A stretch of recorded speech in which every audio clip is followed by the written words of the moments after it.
Alrighty, welcome back everyone. It is LaughNgamez here. I'm back with another Starcraft 2 1 versus 1 bot AI cast. And we have got ourselves what should be a good one here today, as it's going to be the best of the best as far as bots go. NegativeZero taking on a bot that has the best probe micro and is very cheesy. It's Zozo. And yeah, this should be a fun one. Both these bots games are pretty much always entertaining. And a PvP between them should be just that.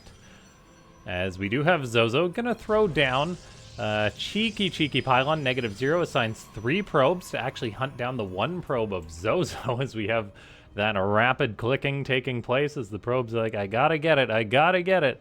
And they do zap it once or twice. We'll see if Zozo actually lets that finish or if it cancels it. It does cancel it last moment. So just being a bit of a jerk to mess with the building placement of NegativeZero. As soon as that cancels, NegativeZero does rebuild that gateway there, which I guess building blocking could be a strategy that's strong against NegativeZero, as it does have predefined building placement, but I do imagine it has some sort of redundancy there. If it can't build a building somewhere, maybe there is some fallback. But anyway, it does keep a cool head and just kind of ignores that pylon. Lost a little bit of mining time with that probe pull, but nothing too significant. And we do actually have a very quick Nexus from Zozo.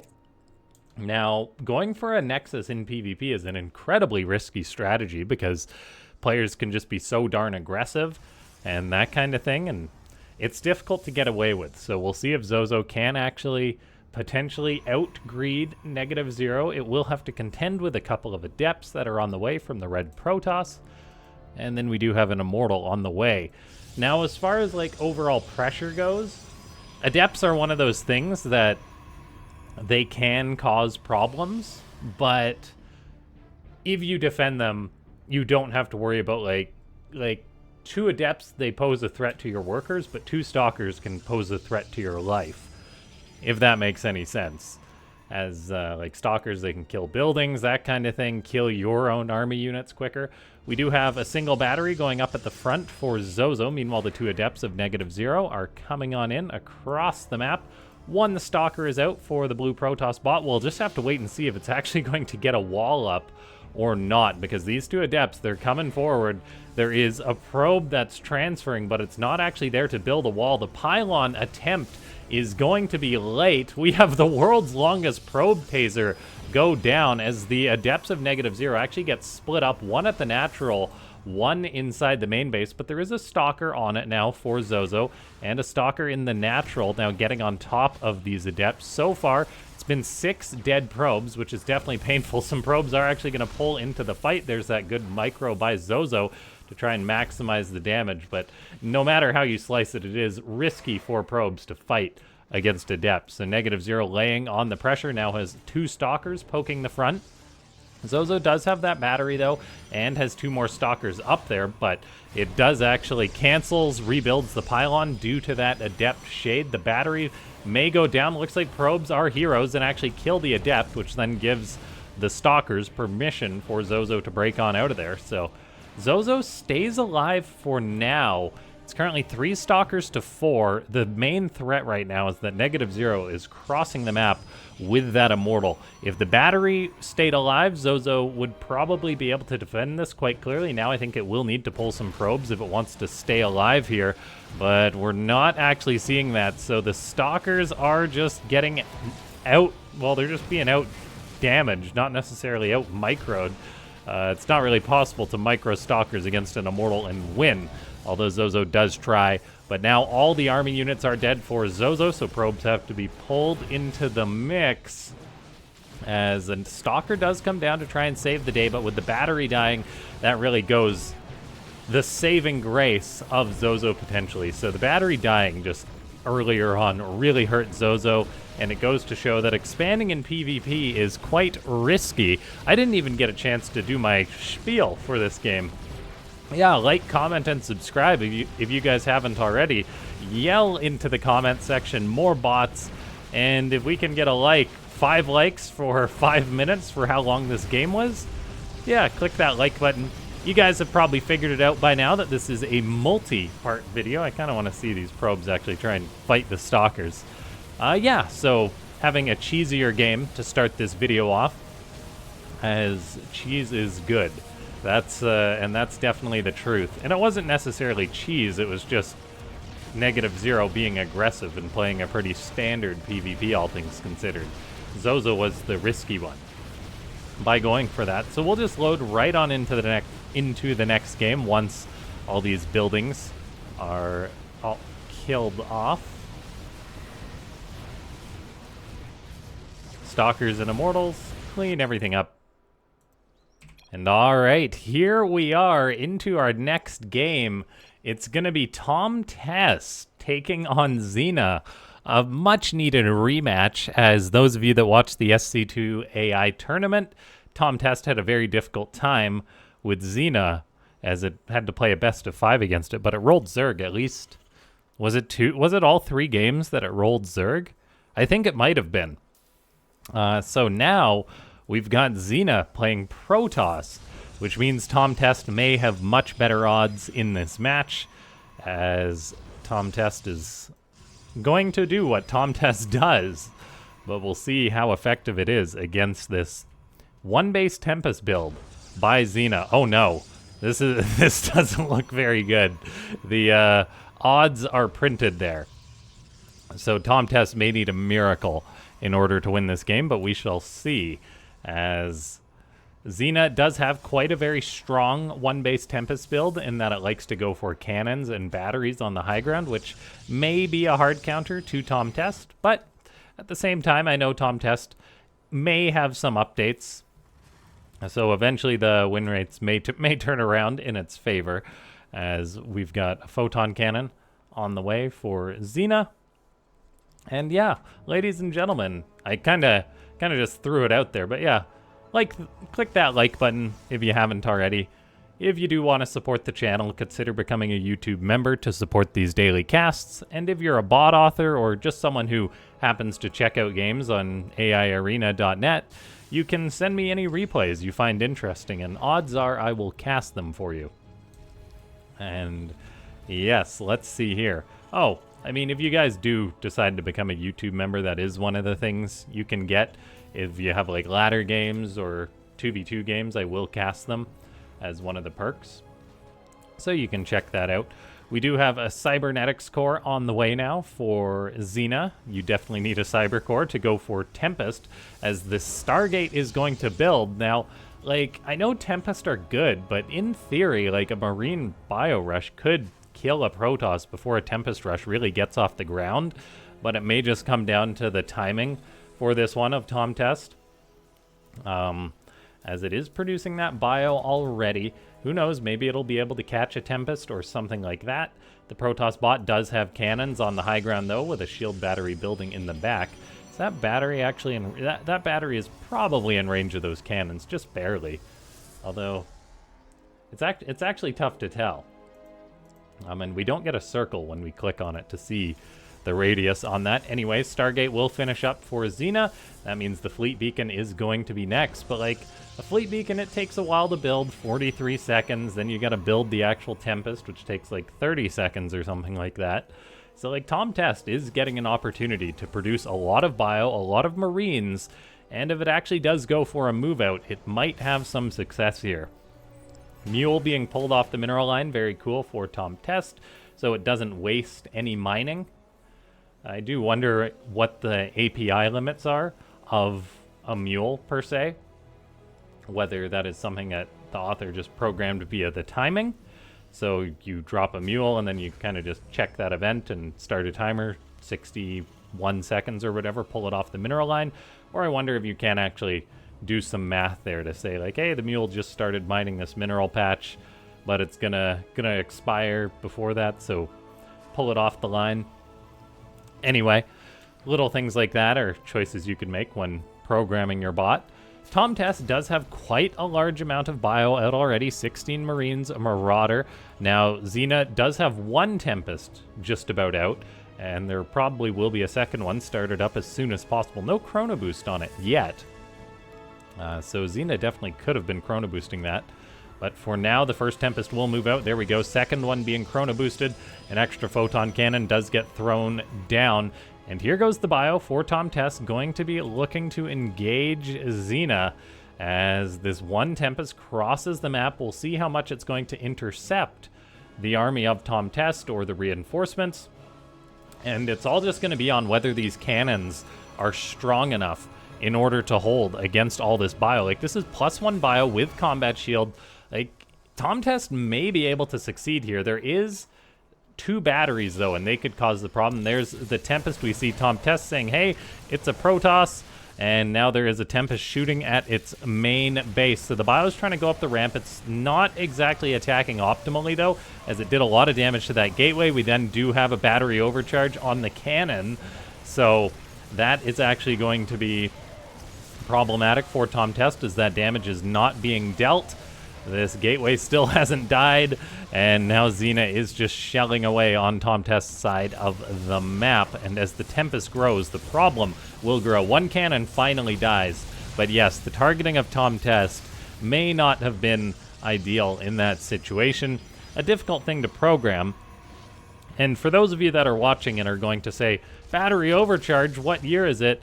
The SC2AI client is the SC2AI website is currently behind a version because of some bugs, so they kind of have to do a workaround of updating the maps so that to allow compatibility on the newest version, because there's bugs. I believe it was desync bugs that were occurring in the bot games, so they kind of have to work around it by creating maps with the updates, not the actual game itself, which is a lot of work and is done by passionate people.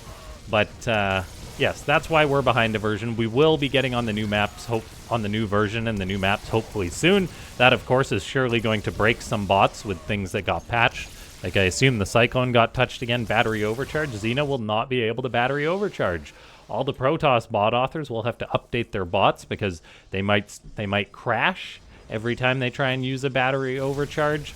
And then they'll also want to make use of that energy recharge ability. We are seeing how ThomTest does just fall victim to these Tempests, though. And now is the part where we reveal that this is going to be a 3-part video. As it is unfortunate to learn that ThomTest does lose 100% of its TVPs against Xena because of this Tempest build. At least it's lost 118. Which is honestly, it's one of those things, like, as a bot author, it surely really helps just the programmer of Xena debug the bot quickly and tell how its bot's doing with certain strategies, but when it does come to watching the games, it's like, oh, we can clearly see how this is going to go, so it almost makes Xena a little less enjoyable. Anyway, I'll load us into the next game. Alright, and here we are for game number 3. It's not actually the one I planned on casting, as I tried to cast an Eris versus Phobos game, but it ended in a crash. And then I looked through some more of Eris's games to see if there's like any shorter ones, and there really isn't. Eris doesn't really get cheesed out or cheese out very often, so I figured I'd be a little bit biased and cast my own bot, Crawler, as I know I made like a video for it, but it's been like 3 weeks, so figured I'd just sort of show one of the later replays. Not that much has changed at all. I was away, haven't worked on the bot too much, but yes, I have my bot playing Crawler, or pardon me, playing Raiden for this one. My bot is Crawler, and looks like it is going to be getting cannon rushed in this game. I don't actually know the result of this match. I just clicked on a random replay.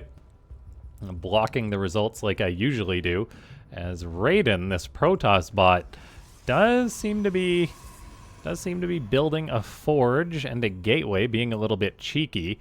We can talk about what my bot's doing. I try to print as much data as possible, saying Total win rate, 62.5%. That actually must be broken. I must have broke that because it's not actually printing the proper win rate for the dynamic Ling build. But it does seem to be actually calculating the army supply correctly. Basically what I've done for this bot is make it so that it will actually, it's a Ling Rush bot, but I've programmed it so that it'll actually change builds based on whether it won or lost. Well, builds change Zergling amount based on whether it won or lost the previous game. My theory is that this bot will, like, that there's a certain number of Zerglings, a certain timing attack that may work against every bot, and it's not necessarily going to work against every bot, but it may work better against certain bots. So Crawler has lost 6 games against Raiden, so now it's up to 40 army supply, so it will not attack until it's got 40 army supply worth of Lings. And that's actually quite a few Zerglings to produce off 12 drones. Almost at the upper limits of this bot. It will produce 50.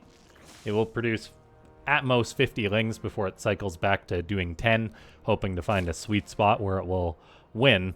A good strategy for ladder, something that could obviously be very easily counted. I've also just got my Lings to patrol back and forth now until they do go for an attack. So yeah, we're just going to be building up to a lot of Zerglings here against Raiden. This is giving Raiden quite a bit of time to build up, get ready. It's got a Stargate on the way going for a Nexus, but yeah, my theory is that, like, if you go for an early rush, some bots may see that coming and have more of an appropriate response, but then eventually that sort of defense may expire or their unit positioning may be different depending on times of the game, which is why I think that it's an fair approach to get potentially some good value out of relatively small amounts of programming. So we are up to 40 Lings right now, as Crawler is going to be just building some more until it goes for that attack. Staying at just on 13 drones. That's what it's programmed to stay at. Ideally, I have added in behavior so that if it does mine out a base, it will send the drones to another base. Its attacking behavior should also be a little bit better, in the sense now that it will check if a main base is cleared out before going and attacking elsewhere, if it sees any other structures. And we've got to be getting close to that 50 supply, or I guess 40 supply is 80 Zerglings. So that's the number we're looking for, 80 Zerglings. Raiden is just going for a Void Ray opening. Now, Void Rays are good against Zerglings, but they are slow to kill them. So these Lings may actually have some success here. And say if I was just attacking in with like 10 Lings, they may just run into this Zealot and Cannon indefinitely, just 10 at a time. So that may be better. Looks like the Lings are grouping on up. And there we go, going for the attack. Attack number 1 with 42 supply. Not perfect grouping, obviously, as some of these Lings got ahead of the other ones. Ones that I guess were probably produced after the sort of queue-up attack was selected. Raiden's Void Ray is crossing the map, and that could cause lots of trouble to me, well, to Crawler, if it does cross the map, because my queens are dummies. They don't really do anything other than use the default behavior, but now my Lings are just going to kind of force a bit of a base race here. As they do go towards the main base, that's exactly where they're queued up to attack. They're going to run into the probes, which are actually pulled off the line, which is not great for Raiden. Second attack, more Zerglings being queued on out of there, as this Void Ray will just be kind of kept a little bit busy, which is a big deal, because this Void Ray could potentially kill my whole main base. Now there's a cannon, and probes are... yeah, I think they... doesn't look like the probes are zapping. They're kind of just retreating endlessly and buffering, as my Lings do go to work on this cannon, on this pylon. One Zealot's hanging out. Unfortunately, a second Void Ray does get out, which is problematic, as my Lings do start to just get more work done now that they're not being distracted by that cannon. Probes are being pulled off the line again. Currently, I've got 75 Lings out. Void Ray is actually being chased away by the dummy AI of the Queen, so I'm very lucky about that. The Queen actually dealt some good damage to that. And then, let's see, more Lings just rallying across the map. Void Rays for Raiden are doing their thing, as my bot just keeps going for more and more attacks. We're actually going to see if, like, my base scouting behavior works properly in this game, it seems.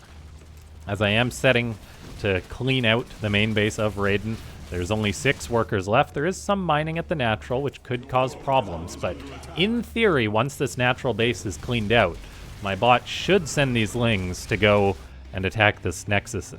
Or, yeah, once Raiden's main is cleared out, in theory, my bot should send these lings to go and attack the natural base of Raiden. We'll see if that works or not, actually, once this assimilator and once this robo is killed.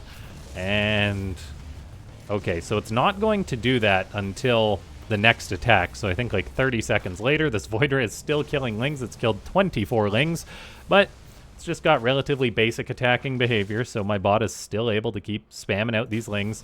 Once we get to the next attack, as long as we get up to 80 lings and they aren't all just killed by Void Rays, because that could actually cause problems.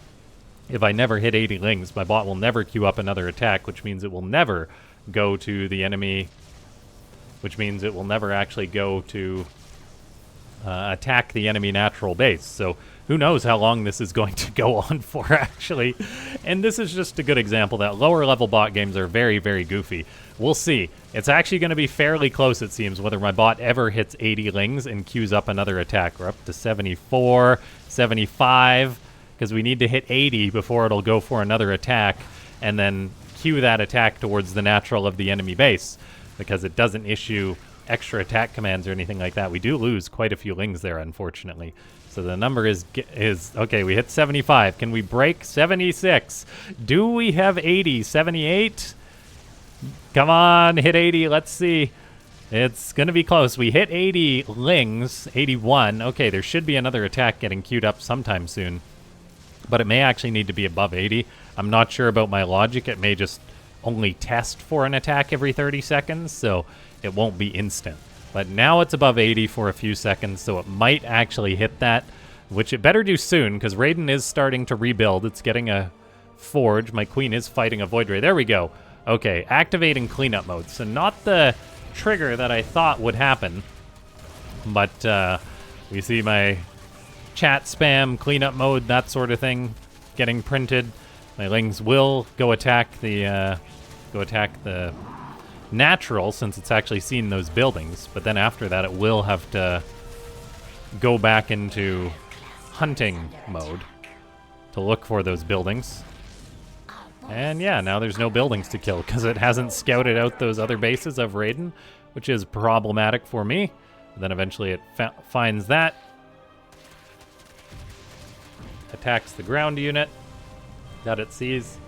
This Void Ray has not met its end due to my queen, so it may actually kill this hatchery. I'm trying to send out another drone to expand because I guess I'm short on larva, or I'm actually at my Zergling cap for the game probably. And okay, my bot finds one nexus. Going to see that probe as this Void Ray keeps killing off my drones that I keep rallying out. My bot's going to build 2 hatcheries. For some reason, it does like to build 2 hatcheries side by side. I genuinely have no idea why that is. But, yeah, we'll actually wait and see whether my bot... because it will lose this hatchery eventually, but then I think the queen may kill the Void Ray. Raiden isn't really rebuilding very much. It seems to be willing to rebuild a forge and get +1, but no new gateways or anything. Okay, my bot does eventually find this nexus up here and the cannon. Cannon will kill some lings, but then there's this new base getting built down here, so Raiden is not dying. It's building a new forge now. My queen is actually fighting the Void Ray, and looks like my queen wins, so that's actually pretty good for Crawler. But once again, no vision on these buildings. So I am gonna set it up. I think a simple solution to this would be to say like every 5th attack wave or something, to make it so that my bot is to make it so that my bot will actually send out like scouting links to all the bases. There we go. No threats found for 60 seconds. Moving to base search, so we search the bases, then we find something. So not perfect logic, that's for sure. We'll just speed this up a little bit. Bit of a goofy game. I hope you guys don't mind this. Maybe me providing a little bit of insight. The other Void Ray does head to my main base. Whoa, this could actually be really bad. But it does actually retreat from the queen. So the queen actually comes out on top. Way to go, queen. Raiden, meanwhile, cannot really rebuild, it seems. It wants to probably rebuild in its main base or something, or it just doesn't have the behavior. As my bot's just hanging out. Maybe it'll get dragged out by a probe or something. Okay, it does eventually find the final base of Raiden, so my bot does win this game. And it just goes to show how scrappy the cleanup logic can be when programming your bot. But yeah, if you guys enjoyed this and you want to see more of my bot and provide more insights, I probably won't do too many videos of it. I just needed a replay to cast to round out this video. So I'll see you guys next time. Thanks so much for watching.